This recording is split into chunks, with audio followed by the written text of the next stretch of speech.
Thinking of moving into economics? Or perhaps you're already studying and fancy something a bit more specific.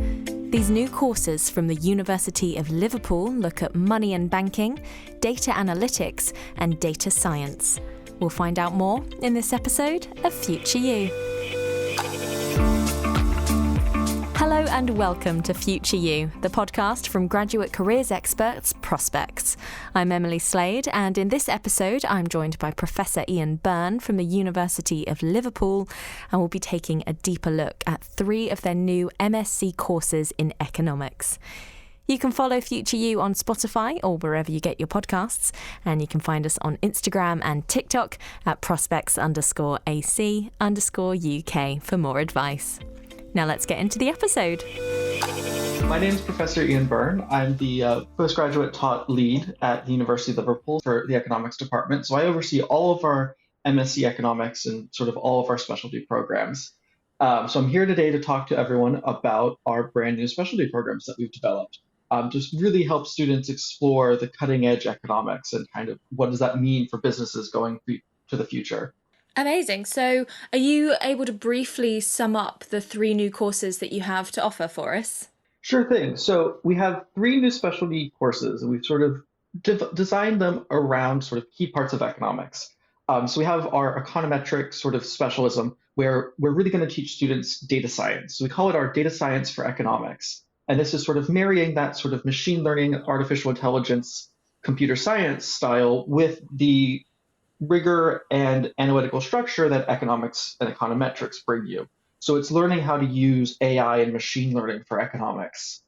And then we have our economic policy and data analytics. So this is applied microeconomics. So thinking about things like healthcare, labor, industrial organizations, thinking about how does government policy affect the economy and giving students the tools to analyze this. So thinking about how do we present data to policymakers? How do we devise evaluation studies to see did a policy work? So we give them both the theory and the econometrics they need to be able to contribute to political and policymaking conversations. And then finally, we have our money and banking. So this is sort of that economic and finance type job. And so it really marries, again, we're going to hear this again and again through our conversations, this emphasis on technical analytical skills and bringing that into the financial world. So how do we use economics and data analytics to help sort of companies and banks figure out sort of the cutting edges of money and banking? So like what's going on with cryptocurrencies, what's going on with inflation, and those types of things. So how do we devise forecasting models? How do we analyze different policies as they affect the macro economy? Yeah. Oh, wow. That's really cool. So my next question is sort of why have they been developed? You've talked there about sort of AI that's sort of hot on everyone's lips at the moment. So yeah, what sort of kick-started these programs? So it all came about because we were listening to our students when they were wanting more and more electives and optional modules, focusing on these sort of highly technical skills and highly specialized aspects. So we have a traditional MSc economics, which gives you this very strong foundation in economic theory and econometrics. And our students kept wanting us to push it further. Every student evaluation was kind of saying, I liked it, but can we get more, how does this apply to the business world? What's this going to look like in 10, 15 years? So what we did was we sort of tried to imagine where's the economy going to be 5, 10 years from now. And rather than kind of keeping our traditional MSc economics, we really tried to think about how do we build programs to get students to those places. So sort of rather than trying to react to kind of the changes within economics, really thinking about where's the role of economists going and how do we prepare our students not for the jobs of today, but for the jobs of the future.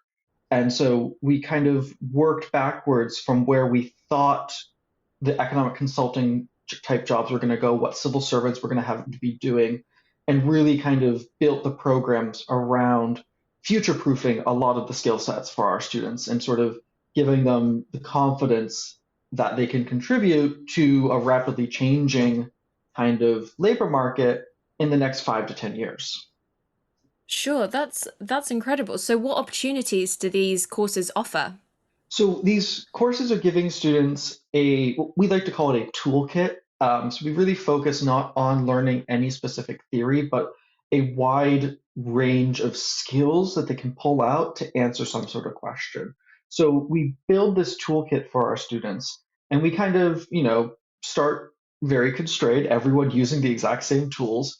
And then in the second semester, we let students pick optional modules and specialize across their programs to find what tools do they most identify with and how do they want to combine the tools that we're offering them into creating their own personal sort of toolkit and experience within the program.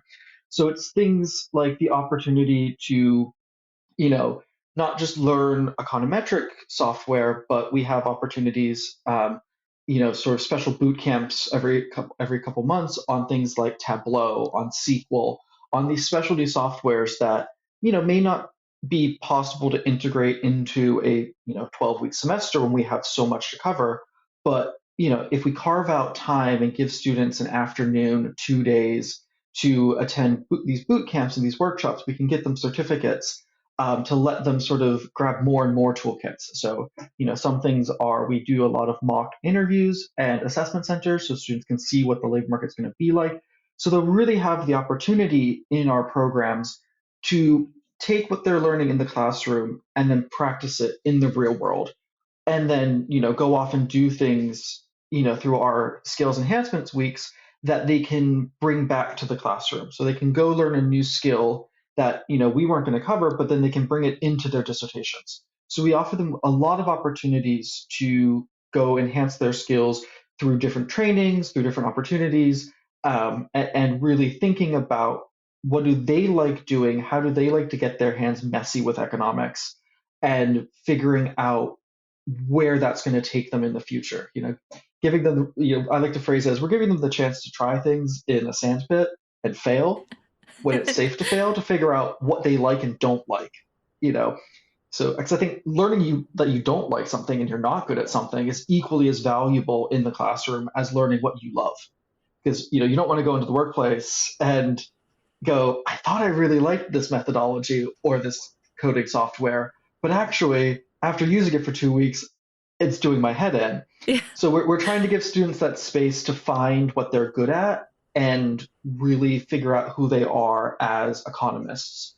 So that way, when they go into the workplace, they have these experiences to draw on. So it's things like, when you're doing a group project, if you get a bad person, you're going to have to learn how to kind of navigate that. And so we give them some tools and some guidance on how to do that, but they still have experience working in a group, you know, Yeah. presenting in front of everyone, being given a problem to solve and only having a week to do it. These types of things that they face, we really try and focus on the opportunities being modeled after the workplace and what they're going to actually be doing, not coming from the classroom as primary motivators for the opportunities. Yeah. No, that's a really good way to do it, definitely. So once they've got their toolkits, once they've figured out what kind of economist they are, what are the job prospects that they can go into through these courses? So the nice thing of being an economist is that we're a jack of all trades when it comes to quantitative kind of jobs. So our students kind of do everything, like trying to figure out what an economist does. It really is up to you as a person and what you're good at and where you want to bring it. So I mean, you know, but broadly speaking, with each of the programs, we tried to think about what are some archetypes that we see in our alumni. And now this isn't to say that people can't go run off and do something really cool with one of these programs that we haven't even thought of. Because every time I see what our, alumni are doing, it's like, how did you discover you had that skill from what we taught you? And it's Yeah. so cool to see how they pull together what we do to bring to the workplace. But so what we've tried to do is kind of think who do we see a lot of? For data science, we saw a lot of students going into these data analytical roles, either as data scientists, data engineers, data officers. So getting their hands really messy with helping companies understand the data they have and transforming that into actionable intelligence. Um, so when you go looking for data science jobs, you see all these, a wide range of titles and a wide range of doing things. So we tried to think about what are the core essences of that data scientist job and how do we prepare our students to go into those interviews and have the confidence to answer questions, to know that their, knowledge is up to snuff. But importantly, how do they translate the economic framing for someone who's coming at it from a computer science background, an engineering background? So we really help them prepare for those types of jobs in the way that we teach that data science program. Economic policy, these are your civil servants. We really thought carefully about what was on the civil service exams for economists, and especially the fast track, which is the super prestigious version of the civil service, the fast stream.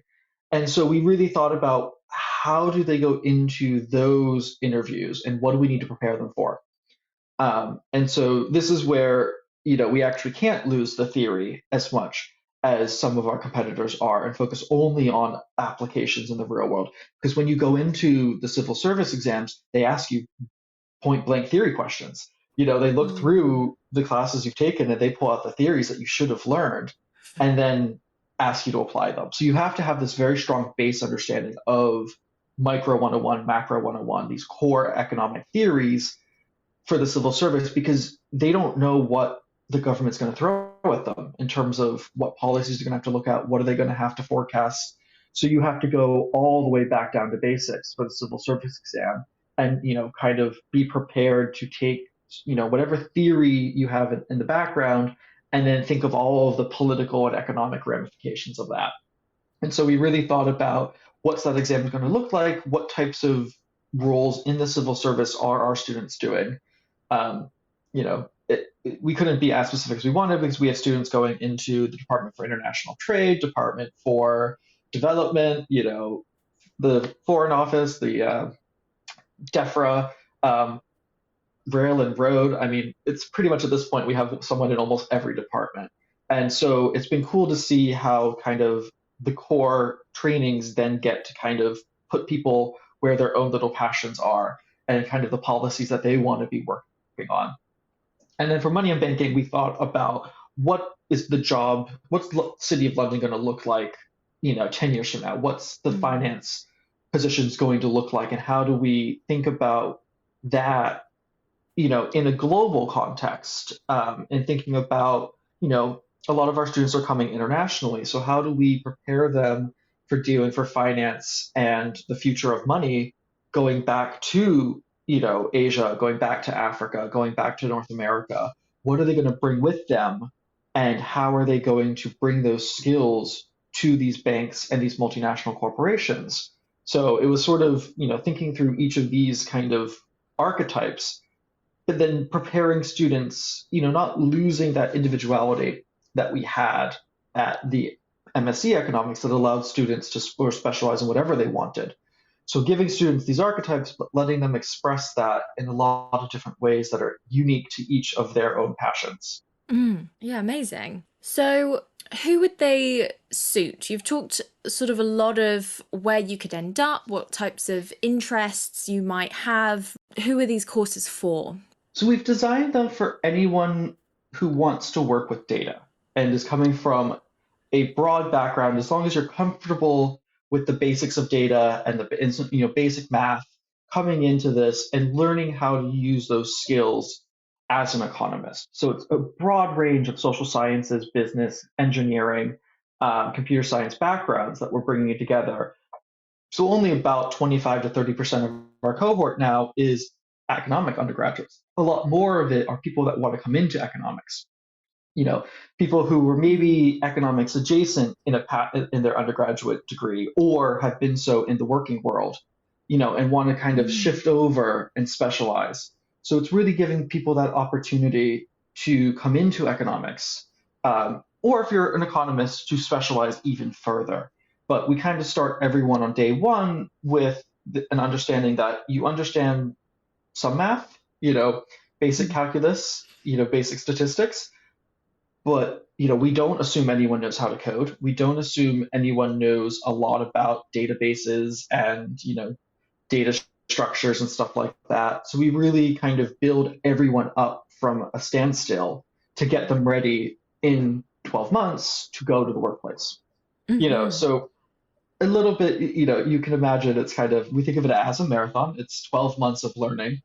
So people that are really good the beginning may be a little bit of a review for them, but people who are brand new, it's still a challenge.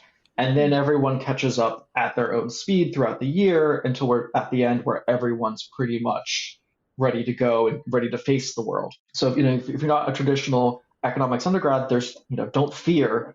That's why we have these specialty programs, is to bring you into this world and to show you how to use these tools and how to become an economist. What's the most exciting thing about this master's program for you? What are you so excited about? What can you not wait to tell everyone about? So for me, it's always the data and the coding. And it's been so much fun to think about new ways of teaching coding, new applications to the coding, and importantly, how do we make it exciting? So one of the things we're working with is a bunch of partners in industry to give us a bunch of data that they have and a question. So, rather than doing a whole consultancy challenge, we want to do a data hack. And so this is kind of something we're working with to bring the classroom into the workplace, not only to show employers what can our students do and the skills that they actually have, but to show students what does it look like to work with a company to answer an economic question using data. You know, a lot of times when we give them data or we do a problem set together, everything's kind of nice because you know where it's going to go, you know what the end result is going to be, and you kind of structure it nicely so that you can do it in the amount of time you have. But the real world doesn't work like that. When you get data the first time, it's a mess. There's problems with it. You have to clean it. You have to figure out what's going on with it. No one sits there the way the lecturer does and gives you a nice paragraph summary of everything. You have to do that. You have to create that summary. So this is something we've been really excited to work on this year, is to figure out how do we bring that messiness of the real world into the classroom in a way that is conducive to learning, but also is fun. So the data hack and kind of that, 1 day event where people come in teams, have never seen the data before, get it at like 10 in the morning, and they have until 4 p.m. to like produce a bunch of things that the company wants, is actually really cool for us. Yeah. It's going to be, it's a bit like Taskmaster for nerds. It's just kind of, I think that's what I've been so excited to figure out, because it's that fun challenge of figuring out what do employers want to see? How do we ensure our students have those skills?